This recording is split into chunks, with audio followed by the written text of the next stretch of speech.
Estamos ante una situación muy preocupante de desinversión.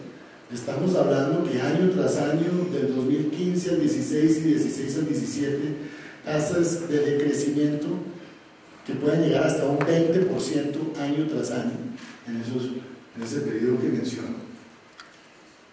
9 trimestres consecutivos en que los mayores operadores del país ven decreciendo sus ingresos.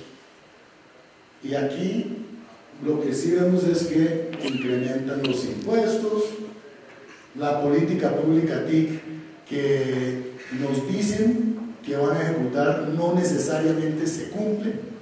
Caso la banda de 700, caso el regulador convergente e independiente que tan urgentemente necesitamos. Hay una altísima inversión por parte del Estado, ya sea a nivel nacional, municipal y departamental, en los mismos operadores de telecomunicaciones, volviéndolo un campo de batalla de arbitraje regulatorio y no competencia a punta de inversión. ¿Qué puede llegar a pasar o cuál sería tu visión, senador? En dado caso, llegar a la presidencia de la República, ¿cómo nos puedes ayudar a reorganizar el desorden tan terrible que estamos sintiendo desde la industria? ¿Cómo no arranco con eso? Esa es una muy buena y amplia pregunta, Alberto. Yo voy a decir lo siguiente. Quizás hemos tenido esta conversación en algunas ocasiones. A mí me parece que empecemos por la médula del problema, y es que el sector de las TICs es visto como un apéndice de las políticas públicas, como algo que está por aquí, está fragmentado, pero nosotros no hemos logrado entender que cuando hablamos de las TICs estamos hablando desde la agenda de calidad de vida de un país. No es solamente hablar de antenas, de regulaciones, de decisiones de entes estatales, sino es hablar de la calidad de vida. ¿Por qué digo la calidad de vida? Primero, porque lo que nosotros tenemos que mirar es cómo la tecnología tiene que seguir profundizándose en el país y mejorando todo el entorno social, en todos los ejes de la administración pública y en todos los ejes donde interviene el ciudadano. Mis preocupaciones, ¿cuáles son? Empecemos por cosas muy elementales. Nosotros todavía seguimos estando en una situación de inmensa dualidad en cuanto al papel del Estado frente al sector. Entonces queremos un Estado que sea árbitro y regulador, pero al mismo tiempo está jugando una participación como propietario dentro del sector. A mí me parece que eso es algo que tenemos que eliminar. Yo he dicho desde hace mucho tiempo, Colombia debe salir de la participación de Coltel, primero para que haya una mayor independencia del Estado frente al desarrollo del sector. Eso me parece que es una decisión fundamental. Otra, a mí me parece que la multiplicidad de reguladores es un absurdo. Son demasiados reguladores y demasiados reguladores donde no siempre están convergiendo y además están tomando decisiones equívocas muchas veces unos con otros. Y yo tengo un compromiso muy claro, aquí hay que migrar hacia un regulador convergente. Y viene lo tercero, excesiva regulación. Yo creo mucho en la desregulación del sector para permitir una mayor profundización de la tecnología. Ahora vienen otras decisiones que son todavía más absurdas y tienen que ver con los planes de ordenamiento territorial. Planes de ordenamiento territorial que están definiendo cuál es el uso del territorio para facilitar el desarrollo de las telecomunicaciones. Y vemos muchísimos proyectos paralizados, la ampliación de la red paralizada en muchísimas regiones del país por unas decisiones que no están considerando primero la realidad del sector, la realidad de la tecnología, el verdadero impacto que tiene en la ciudadanía, y eso ha hecho que se atrasen muchísimos programas de inversión en el país. Por demás decirlo, yo creo que nosotros deberíamos de una vez definir el plan de ordenamiento territorial digital del país hacia el futuro. ¿Hacia dónde debe estar la cobertura de la red? Es decir, ¿cómo vamos a ir ya hablando del 5G? Que lo están haciendo otros países. Pero eso me parece que tiene que ser una decisión de Estado y de la cabeza del Estado. Hay otras cosas que son absurdas. Por ejemplo, nosotros hablamos mucho del desarrollo de las aplicaciones móviles. Vemos un país que profundiza la telefonía móvil, pero inmediatamente cuando ya llegamos a 80.000 desarrolladores de aplicaciones, entonces salgamos a pegarle con impuestos a los planes de datos. Entonces borrar con el codo lo que hicimos con la mano. Y por otro lado creo que hay una serie de problemas de cómo queremos que la regulación actúe frente al desarrollo de la tecnología. Entonces casi que nosotros estamos como unos uga-ugas, y lo digo para hablar del tema de algunas de las publicidades de banca móvil, queriendo retrasar el desarrollo de muchas tecnologías cuando vemos que están avasallando actores de una economía que se está quedando rezagada. Lo veo, por ejemplo, con lo que puede estar pasando ahorita con televisión over the counter, por ejemplo, o lo que puede estar pasando con instrumentos de economía colaborativa que empiezan a chocarle a algunos sectores tradicionales de la economía, pero es la exponencialidad de la tecnología lo que está mandando la parada, y el Estado no puede estar con un zapato tratando de impedirlo. Y las otras cosas que a mí me parecen que ya tienen que ver con la arquitectura institucional y con las decisiones también de las Cortes. Muchísimas gracias. Y es que las Cortes están llenando vacíos de los entes regulatorios, y lo están llenando mal, y están generando distorsiones y están castigando operadores, y todo eso se convierte en desincentivos para la inversión. Entonces, haciendo un listado de todo esto, mi mayor compromiso cuando yo miro el sector de las TIC es, número uno, este sector tiene que pasar de ser simplemente una piecita importante del gabinete a que tenga una concepción transversal y una visión de Estado. La segunda, que nosotros debemos buscar desregular y tener la regulación convergiendo en un solo ente regulador, no tener esa multiplicidad. La tercera, seguir fomentando el desarrollo del sector y el valor agregado del sector, no estar dando unas señales y después atajándolas con malas decisiones de materia tributaria o inclusive de regulación de otras áreas. Y lo otro, armonizar el desarrollo territorial del país con el desarrollo digital del país. Si yo arranco por ahí, yo empiezo a concebir una visión de Estado. Y me parece que ese es el punto de partida. Obviamente ahora podemos hablar de otras cosas que ya trascienden los temas puramente del sector y que tienen que ver con los obstáculos al desarrollo del sector privado. Pero dejémoslo por ahí, Alberto. Yo creo que esos son 5 puntos que para mí era muy importante compartir con ustedes para que el sector sepa que en un gobierno de Iván Duque lo que va a recibir es, primero, transparencia. Segundo, quitarle al Estado ese doble rol que a veces se vuelve medio hipócrita de estar regulando y estar siendo actor del mercado. Y lo otro, seguir fomentando el desarrollo de la tecnología, de las profesiones asociadas con la tecnología, y no impedirlas después con malas políticas tributarias. Y yo tengo una aproximación desde la parte del comercio internacional digital. Es un tema que yo sé que para ustedes es bastante del corazón, es bastante importante a través de los contenidos.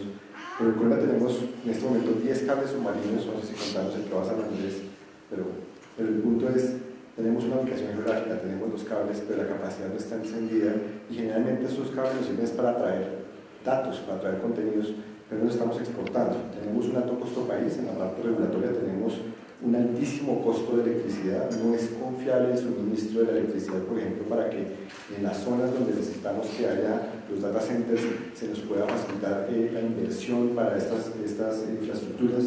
Hay descoordinación entre los agentes del Estado, la misma industria, inclusive la academia, para proyectar hacia afuera el valor de los contenidos, de los productos digitales colombianos, y pues obviamente tenemos esta volatilidad regulatoria de impuestos que, en fin, bajan las oportunidades de crecimiento, no solamente a nivel de grandes infraestructuras, sino también para que pequeñas iniciativas puedan contar con financiación.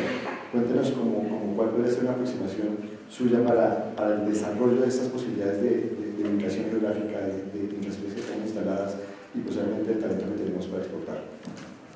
Bueno, eso también es una amplia gama. Yo diría, lo primero es dejar de hablar de, perdón lo que voy a decir, gobierno digital o políticas digitales. Hay que hablar de una sociedad digital. Entonces, cuando hablamos de una sociedad digital, entendemos que la calidad de las telecomunicaciones incide en si vamos a poder tener telemedicina exitosa, si vamos a poder tener educación digital en lugares remotos del país, si vamos a poder desarrollar comercio electrónico, si vamos a poder tener denuncias electrónicas en tiempo real para el sistema de justicia, si vamos a ser capaces de aplicar el Big Data. Entonces, para mí lo primero es, el gobierno tiene que tener una visión de una sociedad digital. Y todas las decisiones que tome en materia de telecomunicaciones tienen que estar asociadas en cómo la tecnología va a servirle a todos estos propósitos. Entonces, ahora hablemos de los temas que son necesarios para que esto sea exitoso. Usted decía energía. Y energía tenemos un problema igual o peor. Y es que las decisiones, por ejemplo, de matriz energética del país no son transparentes. La regulación energética no es transparente, el kilovatio industrial es muy alto, no entran nuevas fuentes de energía, tenemos unas medidas regulatorias que impiden que lleguen nuevos competidores simple y llanamente porque tenemos una figura que se llama el cargo por confiabilidad que premia la infraestructura vieja, construida y no los nuevos actores. Entonces, para mí es, si queremos la sociedad digital, tomemos todas las decisiones que convergen hacia allá. Y hablemos de los temas de los cables. Yo he ido a San Andrés cada rato, se han hecho las infraestructuras, pero mire los problemas que hay en San Andrés con los planes de datos. ¿Cuál es la capacidad que tiene un andresano para poder hablar de economía digital? Y teniendo el cable. Entonces yo digo, aquí hay que pensar un tema también de la infraestructura digital, cómo se va a tener y cómo se le va a dar plenas garantías a quien invierte en ella. Pero acá seguimos siendo un país donde hay actores del mercado que invierten en la tecnología, que expanden la red y después viene una decisión judicial que le dice, no señor, eso no es suyo, eso es mío. Entonces desestimula las decisiones de largo plazo de quien está en la industria. Y a mí me parece también que hay unas cosas que son incentivos mal concebidos. Y es, como lo lógico es que se expanda la tecnología y se expanda la red, pero quien la expande tiene que compartirla con el resto de sus competidores. Pues el que ya es grande y tiene un mercado consolidado dice, yo para qué voy a hacer una inversión tan grande si me toca mañana compartirla con mis competidores. El Estado tiene que buscar un mecanismo donde premie el que esté dispuesto a expandir la red y esté dispuesto a expandirla con riesgo y que obviamente se le remunere por las inversiones que hizo, no simplemente que entre en una gran incertidumbre jurídica para hacerlo. Entonces yo creo que ahí las cosas van amarrando. Y cierro con el tema de comercio.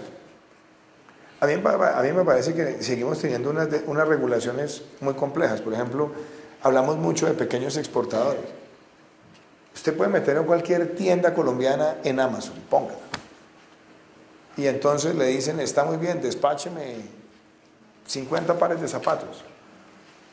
Despache 50 pares de zapatos que a usted le toque hacerlo como si fuera un comerciante tradicional cuando usted debería ser un pequeño exportador.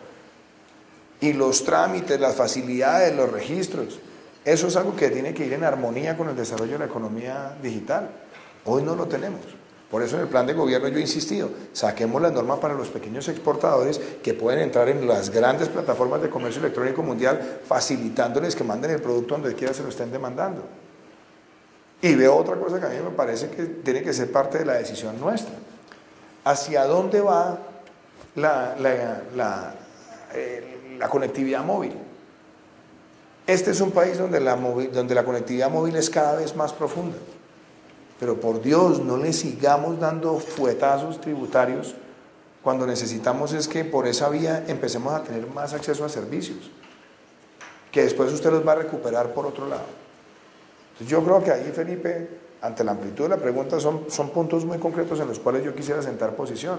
Y a mí me da tristeza, yo veo que en este debate lo digital no es importante para otros candidatos.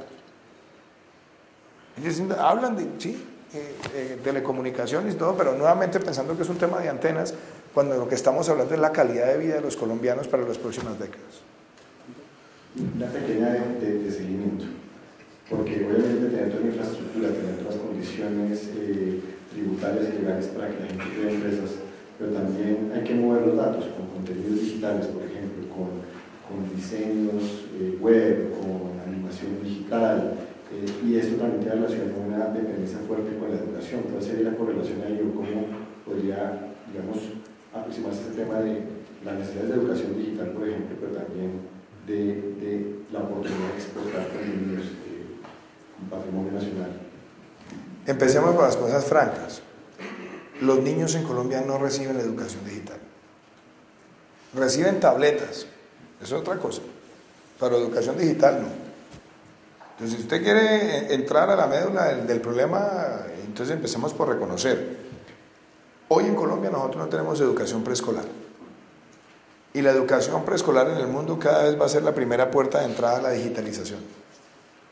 Entonces, hoy la educación preescolar es privilegio de los niños. Yo estoy promoviendo que construyamos 1000 preescolares en los próximos 4 años en asocio sector privado, cajas de compensación, asociaciones de maestros, pero obviamente con unos estándares que no tenga nada que envidiarle un niño de un preescolar, de una familia humilde, a cualquiera de los hijos de los que estamos acá. Y eso implica que usted tiene que tener profesores de verdad, formados para la educación preescolar y que ya estén en la educación digital. Después, el muchacho entra al colegio y la gran mayoría está en la media jornada.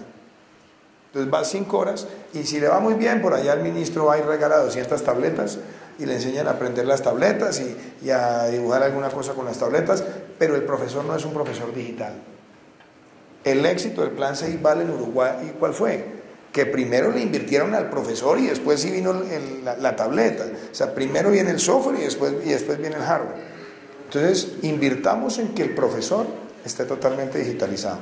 Y después hablemos de la siguiente fase. ¿Dónde se está quedando el talento creativo de Colombia? Y sí, nosotros, gracias a mi Dios, no sé por qué, hay muchos bachilleres, sobre todo en lugares apartados del país, que están adquiriendo destrezas creativas. Se vuelven diseñadores gráficos, o están en animación digital, o están en programación, pero es casi que una cosa silvestre, no porque sea parte de una política pública. Yo creo, la jornada única tiene que ser una realidad, y la jornada única tiene que ir de la mano con la formación digital y creativa. Y yo estoy promoviendo una cosa, que los últimos 3 años del bachillerato, el estudiante en Colombia empiece a recibir formación para el empleo. ¿Para qué? Para que cuando se gradúe un bachiller, en una mano tenga el título de bachiller y en la otra tenga el título de técnico. Pero yo quiero que esas técnicas no solamente se queden en lo tradicional, sino que también empiecen a abrir el camino hacia lo digital. Y eso nos permite que programas como Sena Digital, que ya existen, puedan empezar a recibir muchachos que ya tienen ese grado y que con un año más son tecnólogos y eventualmente son potenciales empleados de la industria. Y hablemos de la industria creativa. La industria creativa, que su gran matrimonio son las TICs, es el futuro de este país. Y aquí nadie se ha dado cuenta de eso. Nosotros pues sacamos la ley naranja adelante pensando en qué, en que tecnología, propiedad intelectual, cultura, hoy representa 3.3% del PIB y debería ser el 6% para el año 2022. Y ese es el plan que yo tengo. Pero para hacerlo, Felipe, el reto que nosotros tenemos es cambiar esta concepción y ampliar, por supuesto, como está en la ley naranja, las becas para los estudiantes que van a estar en estas nuevas profesiones. Y voy a decir una cosa brutal también aquí, ya que usted me invite, me dejó a charladito decir todas estas cosas. Este es un país que debería decir: vamos a dar exenciones de impuesto de renta por 5 años a las empresas que vengan a emplear el talento colombiano en Big Data, en Internet de las Cosas, en robótica, que empiecen a traer ese valor agregado, inclusive en los sectores creativos, porque eso es lo único que nos permite generar ese empleo, además en la...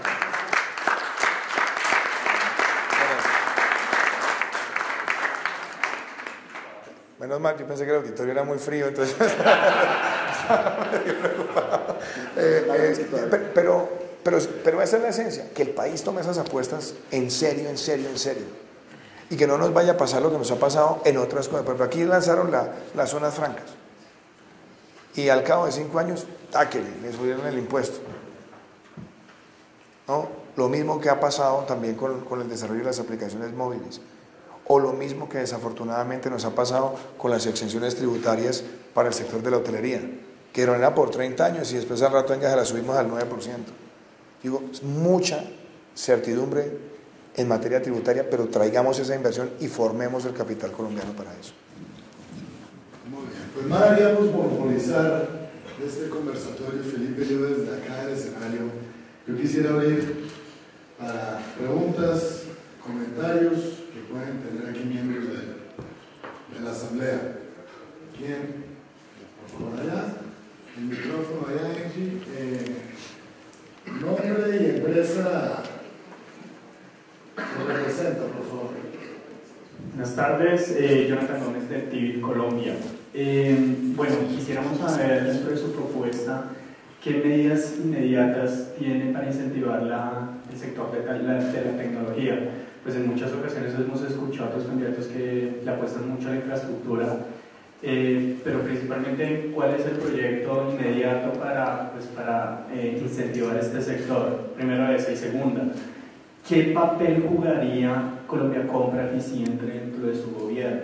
Antes teníamos CONADE, pues posteriormente tenemos a Colombia Compra Eficiente. Pues nos gustaría saber, en dado caso de que llegara a la presidencia, si estaría interesado en fortalecer esa agencia de contratación o simplemente pues desearía innovar en el tema de otra entidad. Bueno, lo primero es, hablemos de un marco lógico para el desarrollo del sector. El marco lógico para mí son las 7 Is, que son donde nosotros hemos estado situados. De hecho, con Felipe hace un año escribimos un libro que se llama La Economía Naranja, y creamos una lógica de políticas públicas que eran las 7 Is, y yo me he dado cuenta que es aplicable a muchos otros sectores. Empecemos la primera I, información. Hoy las decisiones sectoriales se están tomando, perdónenme que se lo diga, con información muy precaria por parte del Estado. Entonces usted tiene que primero tener mejor información.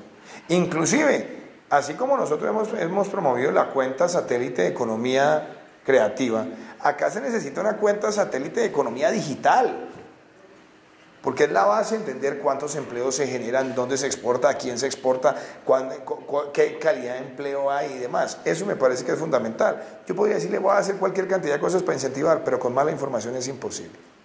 Segundo, las instituciones. ¿Usted quiere desarrollar el sector? Entonces arréglele las instituciones. Tenga un regulador convergente, único, y no esa multiplicidad de reguladores.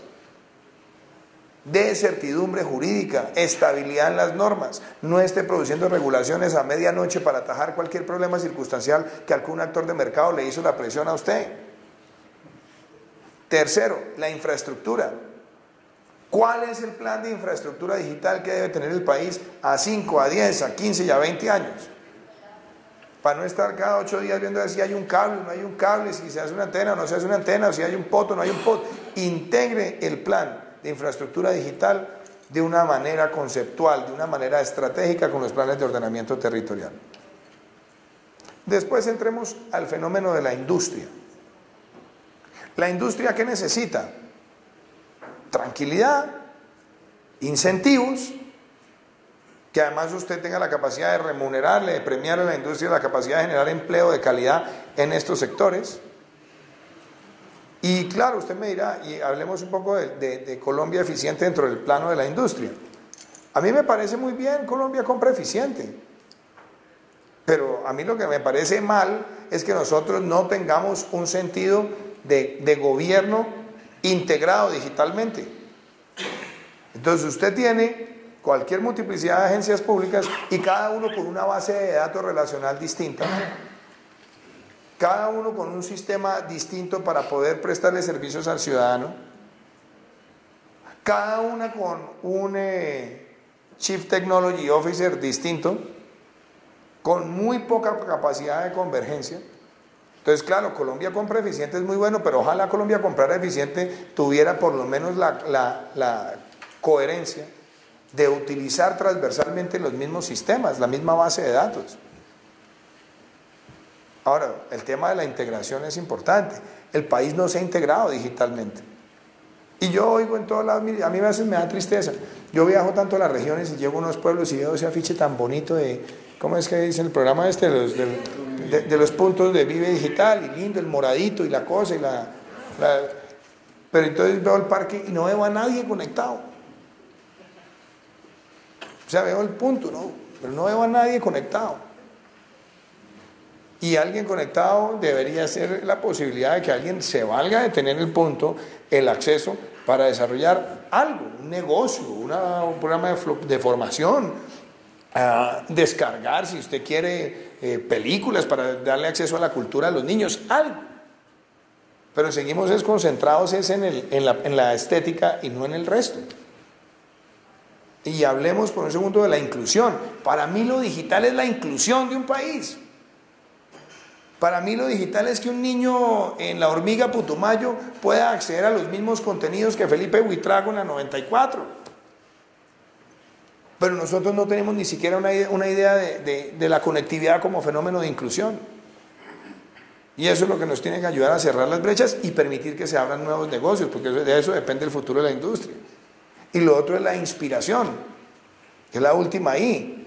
La inspiración es, si yo tengo todas estas estructuras funcionando, me tiene que servir a mí como ciudadano para decir, hey, yo puedo dar el salto desde el Caquetá para ser un actor digital dentro de mi negocio, dentro de mi plataforma o dentro de mi medio creativo, etc.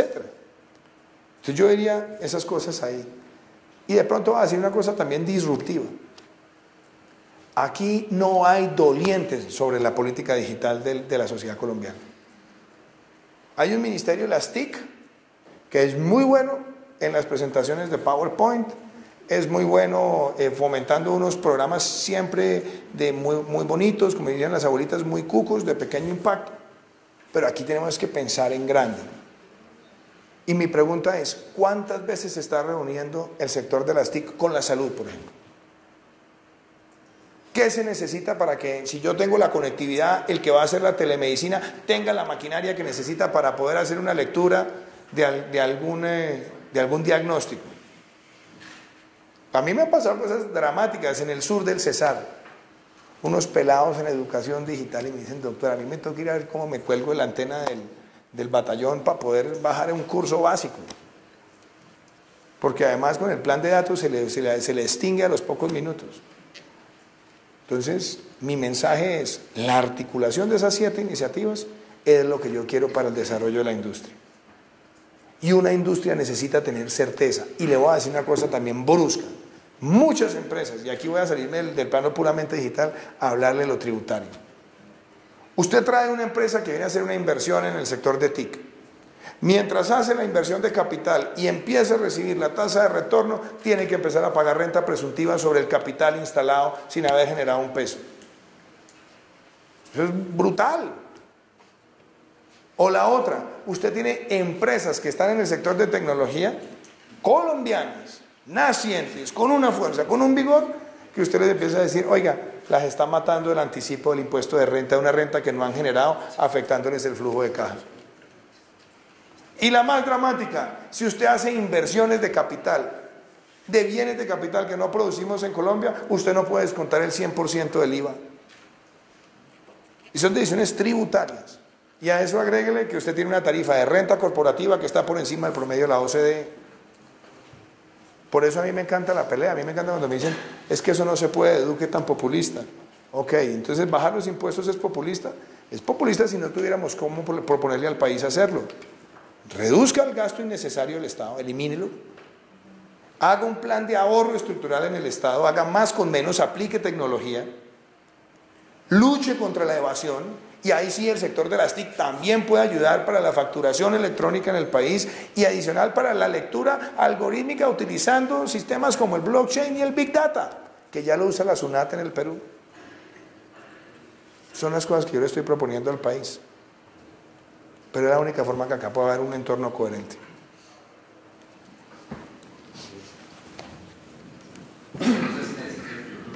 Sí.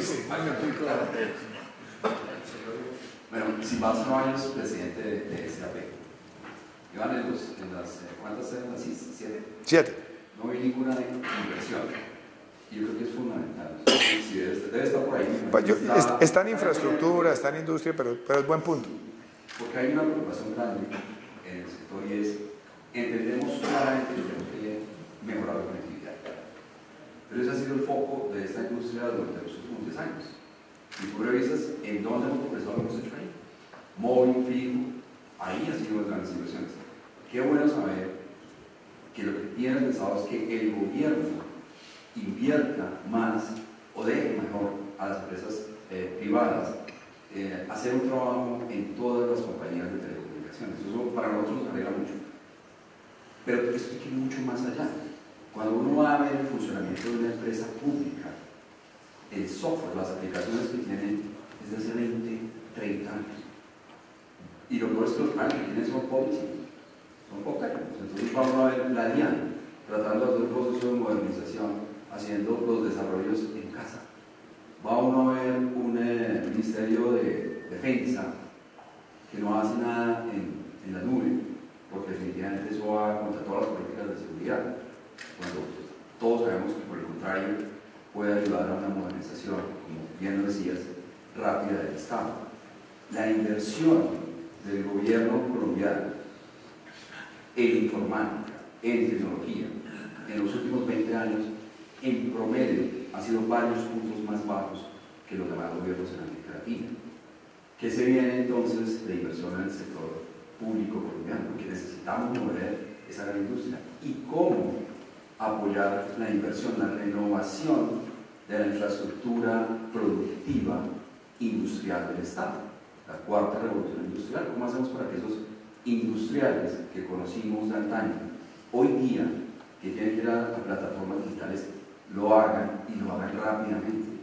Los demás países en América Latina están avanzando más rápido allí que nosotros. Son tres temas que tocas. Uno, inversión. Otro, cómo funciona el Estado digitalmente. Y la cuarta, revolución industrial. A mí me llama mucho la atención el tema de la cuarta revolución industrial y empiezo por allá porque hace unos meses me invitaron a dar una charla y yo hice una conferencia que se llamaba El Mundo de Luciana. Luciana es mi hija, nació en el mágico 2007. Ella nació el mismo año en el que nació el iPhone, el mismo año en el que Jeff Bezos lanzó el Kindle, el mismo año en el que lanzaron Watson, primer gran megacomputador de inteligencia artificial, el mismo año en el que Airbnb nació. Y entonces después dije, bueno, ¿qué ha pasado en esos 10 años? Y en esos 10 años pues mi hija aprendió a hacer muchas cosas, pero en esos 10 años la economía digital tuvo, yo diría que su más importante reverdecer. Y la pregunta es, ¿y qué hizo Colombia? Y uno dice, sí, pues se hicieron cosas, ¿sí? Tampoco podemos decir no se hicieron cosas. Pero la pregunta es si nosotros somos un jugador y un ganador de verdad, un actor en la economía digital. Yo ahí tengo mis reparos, fuertemente, porque yo creo que nosotros siempre seguimos siendo temerosos frente a la tecnología. El Estado y los reguladores y los actores del mercado, cuando ven que llega una tecnología, entonces empiezan a decir, no, busquemos cómo la regulación nos ataja, nos protege, porque entre otras cosas voy a decir una cosa que Alberto conoce muy bien. Hace 20 y pico de años, mi padre representó al grupo Vodafone aquí en Colombia cuando se hicieron las primeras licitaciones de telefonía celular y se pagan unas millonadas que no se pagan en ningún otro lugar del mundo. Cuando usted le exige a unos actores pagar demasiado para entrar a prestar un servicio y al cabo de cierto tiempo el servicio se empieza a ver amenazado por la llegada de nuevas tecnologías, acá lo que siempre pasa es buscar al regulador para que trate de proteger a los que estaban antes, cuando fueron malas las decisiones inclusive del valor de las ofertas, excesivamente altas comparados con el resto del mundo. Entonces yo empiezo diciendo, la cuarta revolución industrial para nosotros ser ganadores implica que nosotros también entendamos que no podemos seguir cobrando por el licenciamiento o por la operación cosas que en ningún otro lugar del mundo se están cobrando. Eso me parece un punto importante. Lo otro es que nosotros no estamos preparados para la cuarta revolución industrial. Van a desaparecer 15 profesiones en los próximos 10 años, según estudios del World Economic Forum. Y aquí nadie está planteando esa discusión. Yo la planteé en esa conferencia y la estoy planteando en el plan de gobierno. Hablemos del Estado. Yo quiero tener en la presidencia de la República un verdadero Chief Technology Officer para todo el sector público, un alto consejero para la digitalización del país. Si ustedes me preguntan a mí cuál es el caso que a mí más me atrae, lo que tuvo la India con Nandan Nilekani, cuando dijeron, venga, traigamos a Nandan Nilekani, el fundador de Infosys, y pongámoslo a que haga la gran articulación del Servicio de Identificación Nacional, que a través de una sola tarjeta de identificación convergieran todas las plataformas del Estado para que el ciudadano pudiera entrar a todos los bienes y servicios del Estado. Pero acá usted tiene una base de datos en la registraduría, otra en el CISBEN, otra en la Procuraduría, otra en la seguridad social, y eso es absurdo. La base de cualquier transformación digital del Estado tiene que ser la unificación de las plataformas y los códigos.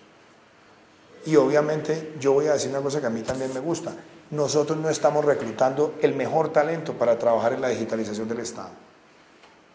A mí me gustó mucho el programa de Code for America, cuando ellos lo que dijeron fue: venga, busquemos una forma donde vengan los mejores programadores a servirle al Estado para que nos ayuden a innovar socialmente. Ese programa permitió que se hicieran grandes avances y unificaciones de plataformas en muchos estados de los Estados Unidos. Ojalá nosotros pudiéramos pensar en atraer el mejor talento de programación para pensar cuáles son esas nuevas formas del uso de la tecnología del Estado. Yo llegué a Estados Unidos aquí hace unos años, me acuerdo cuando fui a hacer mi primera declaración de renta, yo todo optimista, abrí mi computador. Me da pena hacerle propaganda a alguno de los miembros asociados de la CCIT, pero abrí mi Apple, ¿no? Muy orgulloso. Y de pronto me decía: no, es que para poder digitalizar necesita Windows 7. Entonces me fui para la oficina del contador, dije: venga, hagamos esta vaina acá. No, tampoco lo tenía. Pero me dijo: tranquilo, que yo tengo una socia de aquí nuestra que sí tiene el computador con el Windows 7. O sea, cosas tan elementales como la multiplicidad de programas y de plataformas para poder acceder a cosas tan básicas, no las tenemos resueltas.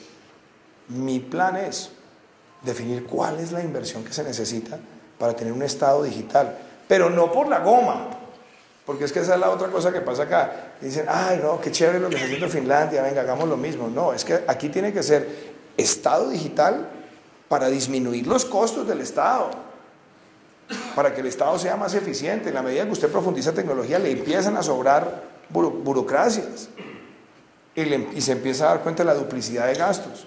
Entonces, para mí el tema del Estado digital hace parte de ese programa de disminuir rápidamente esos costos excesivos del Estado colombiano. No sé si me quedó alguna por fuera de las tres.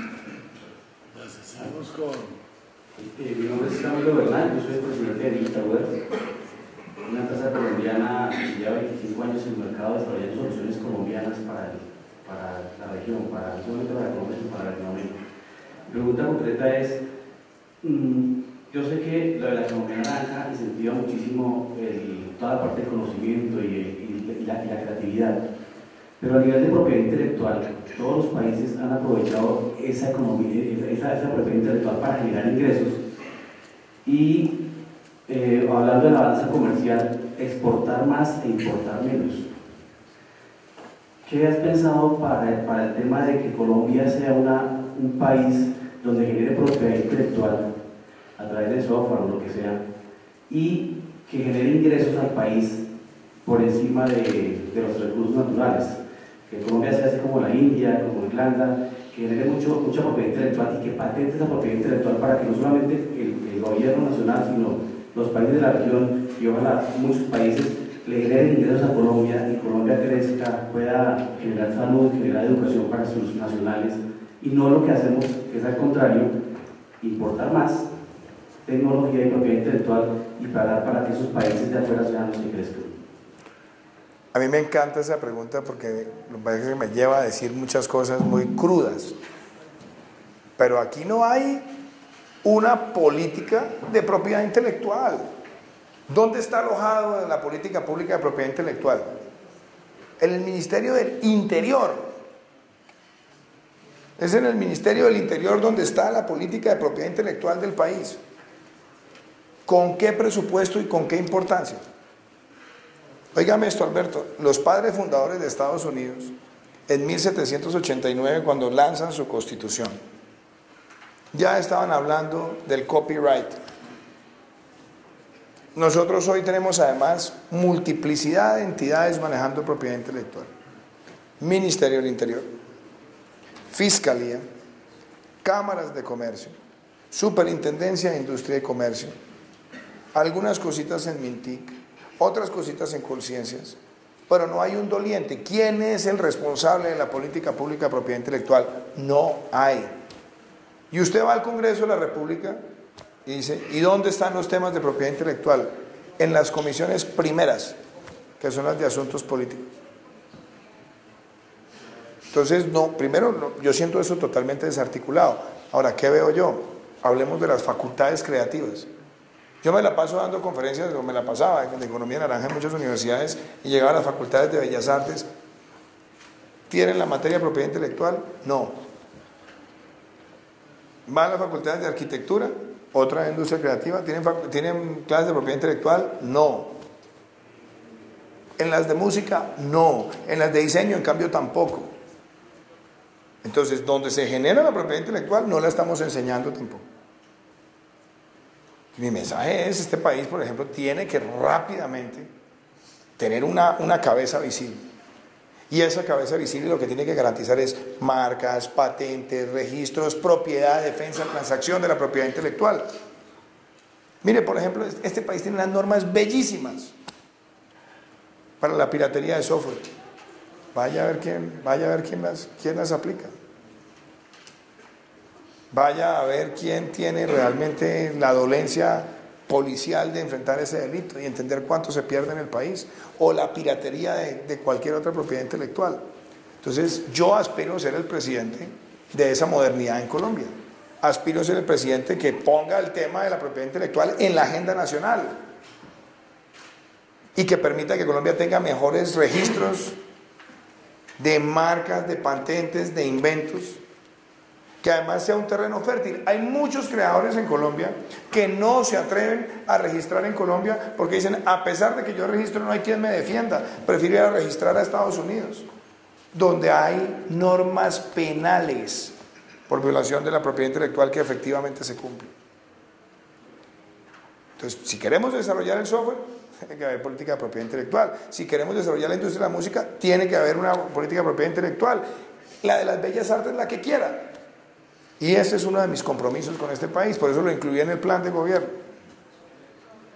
La propiedad intelectual, además lo va a decir, hace parte de esa economía digital y cultural que es de las más limpias del mundo, por no decir la más limpia.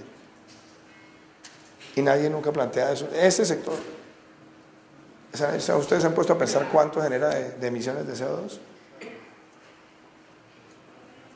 Entonces, propiedad intelectual para mí es corazón y lo van a tener en la política pública. Es más, me atrevería a decir lo siguiente: voy a sacar del Ministerio del Interior el manejo de la propiedad intelectual. Y ese es un tema que lo voy a asignar directamente en la Presidencia de la República. Un dato importante, Iván. Según el Business Software Alliance, presente en Washington, de 80 países alrededor del mundo, ellos insisten que en Colombia todavía el 51% del software que se utiliza en este país es pirata o sublicenciado. Eso es como saber que la mitad de los carros y buses que uno ve por la calle son robados y no hacen nada al respecto. Así que es un tema realmente importante, está muy arriba en la agenda de la CCT y esperamos poder lograr unos avances importantes en esa materia al futuro. ¿Me dejas decir una cosita sobre eso? Y luego, Ramiro Andaño tiene la palabra. Yo voy a contar un pedazo de mi vida. Por allá en 1999 yo tuve un fervor empresarial con un amigo y creamos una compañía que se llamaba Mercadeo Virtual.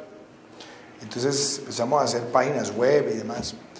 Y yo me encuentro con que los diseñadores y muchos programadores que salían de las universidades, me acuerdo particularmente de la Tadeo, que era una especie de incubadora de diseñadores y programadores, me encontraba con que muchos de ellos no tenían la posibilidad de comprar el software. El costo de las licencias era demasiado altas y entonces todos terminaban en Unilake. No, es que hay que decir las cosas como son. Yo pensaría una cosa, Alberto, hay que ver cómo también la industria empieza a generar esa cultura de legalidad en esos jóvenes que van a estar en la industria, que tienen talento en la industria, para que puedan acceder a esos productos de software en Colombia. Pensamos para esa base de la pirámide, donde ellos puedan ir pagando un arrendamiento, digámoslo, equitativo si se quiere, o por lo menos accesible, y empieza uno a quitarles también la tentación a muchos de llegar al software o sublicenciado o pirateado, porque yo creo que aquí también hay que empezar a generar la cultura de entender qué es la propiedad intelectual. Que si alguien está sublicenciando o está utilizando el software pirata, le está quitando recursos a alguien. Pero eso también implica poder empezar a diseñar productos que puedan ser de acceso de una población que tiene vocación digital, pero que no tiene la posibilidad de acceder a ellos. Dejo esa inquietud para que usted me ayude a resolver. Y para dejarte una más a ti, ni hablar del riesgo de ciberseguridad Enorme. que conlleva esa utilización de software pirata en el país, simplemente para que también quede con esa figurita. Creo que tenemos tiempo para una intervención más. Ramiro Aldaño, adelante, por favor. Si hay una cosa en la que esta industria está habituada es al cambio. Muchos de esos logos que se ven ahí son empresas que hace 10 años, 20 o 50 años hacían otra cosa. Nokia hacía televisores, Motorola hacía radios de carro, y ahí puedo coger unas 10 y hacían cosas distintas y sus fuentes de ingresos cambiaron completamente. Esas compañías las transformaron líderes con visión, pero sobre todo empleados inspirados detrás. Eso me da a mí mucha esperanza de que con un país se puede hacer lo mismo. Yo no creo que el país se va a cambiar desde el alto gobierno, sino que el alto gobierno debe sentar las bases para que las cosas sucedan. Pero un país que ha venido por los últimos tiempos hundiéndose un poco en la desesperanza necesita inspiración. ¿Qué has pensado para inspirar al país para que el cambio lo generemos nosotros, los ciudadanos de Bélgica? Me encanta, Ramiro, la pregunta, porque yo creo que el rol del Estado no puede ser el rol del adanismo, y el Estado es siempre muy dado a caer en el adanismo. De hecho, ahora esta contienda presidencial es muy divertida porque hay un candidato que es adanista por completo. Él quiere refundar el mundo y quiere acabar con el petróleo y el carbón, ¿no? El contraste con el adanismo es el contraste que yo estoy planteando en esta elección. Este no puede ser el país de la política del odio, este tiene que ser el país de la política de la esperanza. Este no puede ser el país del odio de clases, este tiene que ser el país de la convergencia de clases. Este no puede ser el país de la política social del zurriago, de quitarle a unos vendiéndose como el Robin Hood, sino de generar esa transversalidad de la inversión que tenga vocación. Entonces, para mí el rol del Estado, sobre todo en ese sector, lo voy a decir de una forma muy clara: deje hacer. Deje hacer. Trate de tener una regulación muy básica, muy transparente, muy armónica, con unas reglas claras de largo plazo. Pero aquí hay 68.000 resoluciones en general en 15 años, 17.000 decretos. Doctor Archila, yo le reto a usted que me dé una cifra. ¿Cuánta plata se gasta la empresa suya al año en compliance? Llenando formularios y solicitudes y regulaciones de todo tipo. Entonces yo diría, Ramiro, para inspirar, uno tiene que mostrar un Estado que esté comprometido a que se cree capital en la sociedad. Y para que se cree capital en la sociedad no es como tratan de decir esos adanistas, por no llamarlos socialistas del siglo XXI, que ellos lo que quieren decir, es que ellos protegen a los ricos. No, señor, aquí lo que queremos es que se cree riqueza. Y que se cree riqueza es facilitar a que la micro, la pequeña, la mediana y la gran empresa funcione. Entonces, para mí la inspiración es decirle a los colombianos y sobre todo a los empresarios, a todos, desde el tendero hasta el industrial. Aquí el Estado no lo va a ver más a usted como una vaca lechera que lo ordeña para que gaste más, sino lo va a ver a usted como el gran socio para el desarrollo del país en la generación de empleo formal.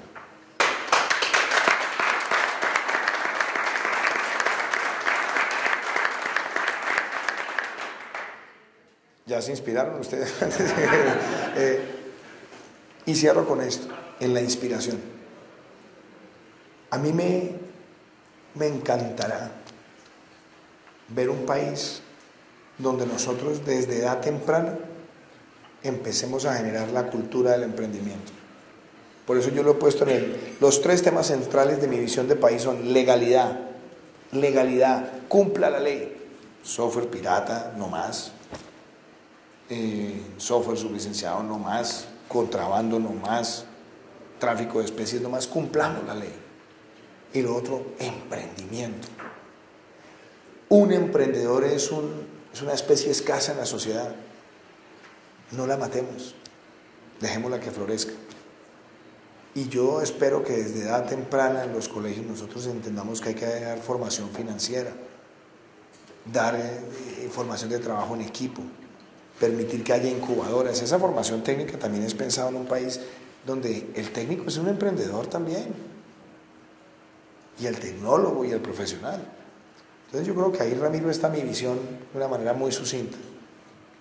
Pero mi mayor anhelo, y yo lo digo todos los días, yo quiero ser presidente de una nueva generación que le diga a los colombianos, pasemos ya esa página de izquierda y derecha y pensemos hacia el futuro con principios sólidos.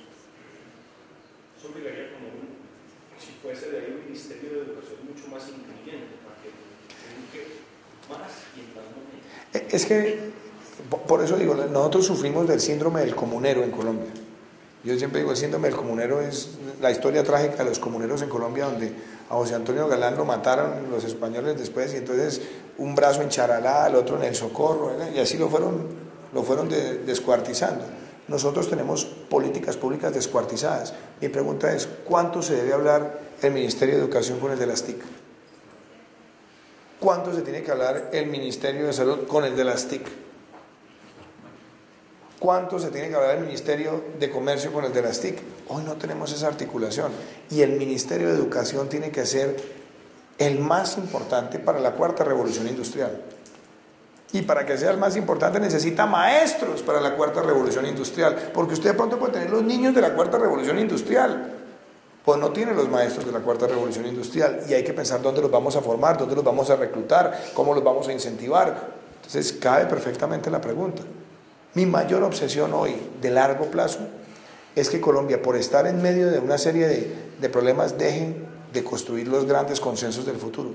Si a mí me preguntan, ¿usted cuál es su gran ambición desde el punto de vista político como presidente? Es poder generar esos grandes acuerdos sobre los temas fundamentales a 20 y a 30 años. A mí me decía el otro día, estuve hace 2 días en Corabastos, y me dijo un señor, óigame, pero es que Santos gobernó para el Premio Nobel de la Paz, ¿usted de qué? Y le dije, hombre, mire, el único premio al cual yo aspiro es a poderme ganar el cariño del pueblo colombiano por poderle cumplir con un plan de gobierno y dejar este país enrutado hacia una agenda de futuro, en educación, en salud, en justicia, en administración pública, en política fiscal. Ese es mi anhelo, y yo creo que eso inspira mucho también, Ramiro.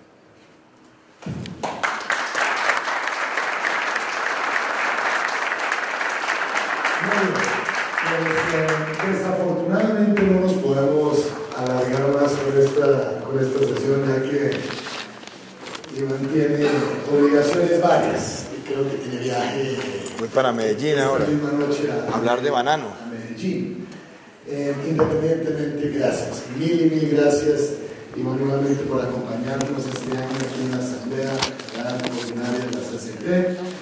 Gracias a todos los asambleístas que nos han acompañado, nuevamente al equipo de trabajo de la CCT que hizo que esta sesión fuera posible, Felipe, todos los involucrados. Dedi, la veo por allá. ¿Dónde está Dedi? Gracias por todo lo que hemos podido lograr la tarde-noche de hoy, y por la confianza para que sigamos trabajando al bien del sector político colombiano. Gracias. Muchísimas gracias. Legalidad, equidad y emprendimiento. Duque es la esperanza en este tiempo. Duque es el que es. Centro Democrático.